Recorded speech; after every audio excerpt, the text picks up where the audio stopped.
mes joueurs euh, à 100%, en tout cas pour ce match. C'est ce qu'il faudra. Mais dans l'avenir, ce sera peut-être une solution tactique supplémentaire. Et merci. Et une nouvelle question? Hello, Oui, bonjour. Oui, oui. bonjour. Mon nom c'est Delva Blanc. Je travaille pour AC Radio 103.5 FM Stereo Haïti, Giveaway Radio et Delva Calcio Mongol. J'ai des questions pour coach Minier. Avant tout, je veux bien vous féliciter, coach, d'avoir une fois de plus amené de nouvelles têtes dans le camp des Grenadiers. Et nous avons tous une mission commune qui est de se qualifier pour la phase finale de la Coupe du Monde. Alors, la première question concernant les nouveaux arrivés. Donc, vous avez de nouvelles têtes, comme je le dis tantôt. Est-ce que vous me recevez? Oui, Vous oui, me oui. recevez? Oui, oui. Oui, comme je disais tantôt, vous avez de nouveaux joueurs qui vont évoluer à des postes, au même poste, particulièrement au niveau du milieu de terrain. Si on mentionne le retour de Derrick Etienne et Josué Casimir, qui est un excellent milieu de terrain, qui évolue à Auxerre. Et donc, à ce moment-là, donc, vous aurez à avoir beaucoup de choix.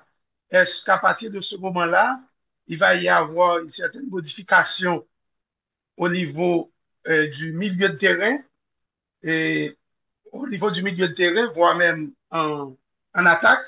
Donc, ça, c'est la première question. Et la deuxième question concerne Wilson Isidore. Donc, la presse haïtienne en a beau parler. Ça fait beaucoup de temps et on savait qu'il y avait eu des négociations. Et malheureusement, il n'est pas figuré dans la liste. Et qu'est-ce qui a manqué dans les négociations? Est-ce que la porte est totalement fermée ou bien toujours rester ouverte pour une prochaine occasion? Merci. Merci pour les questions et pour les félicitations. Euh, je les prends volontiers. L'arrivée des nouveaux joueurs va nous amener, va étoffer déjà notre effectif. Comme je l'avais dit depuis mon intronisation, j'essaye de faire en sorte que les portes de la sélection soient en permanence ouvertes, que ce soit pour rentrer ou sortir de l'équipe. Je pense que si on veut tendre vers la performance et vers une qualification en Coupe du Monde, ça se fera aussi parce que il y a de la concurrence au sein de nos équipes et que j'ai la possibilité d'effectuer des choix. Il n'y a rien de pire que quand on ne peut pas effectuer de choix, quand on fonctionne par défaut. Là, ça va être le cas, donc c'est tout bénéf pour nous. Maintenant, il faut faire attention.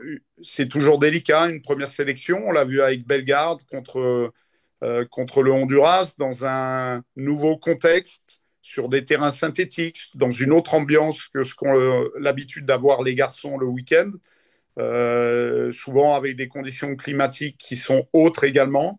Peu de temps également pour faciliter leur intégration. Ça va pas être facile, ça va pas être évident.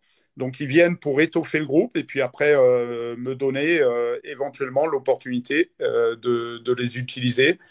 On a essayé en tout cas de bien débriefer tous ces contours autour du contexte et de gagner du temps. Les garçons, en tout cas, ont fait preuve de motivation en nous rejoignant. Et puis, j'espère que ça amènera un plus au niveau du groupe. Concernant Isidore, malheureusement, le garçon souhaite encore patienter. Et Tourmenté, c'est un binational, donc il pourrait être éligible avec l'équipe de France, mais également avec Haïti. Donc, comme ça avait pu l'être avec Guboglo, qui lui a trois possibilités entre l'Ukraine, le Canada et Haïti, ce ne sont pas des choix simples à faire, puisque ce sont souvent des choix définitifs de carrière, en tout cas concernant l'équipe nationale. Donc, j'ai pris acte de sa décision. J'aurais souhaité l'avoir avec nous. Voilà, je vais faire force de persuasion, comme je l'ai fait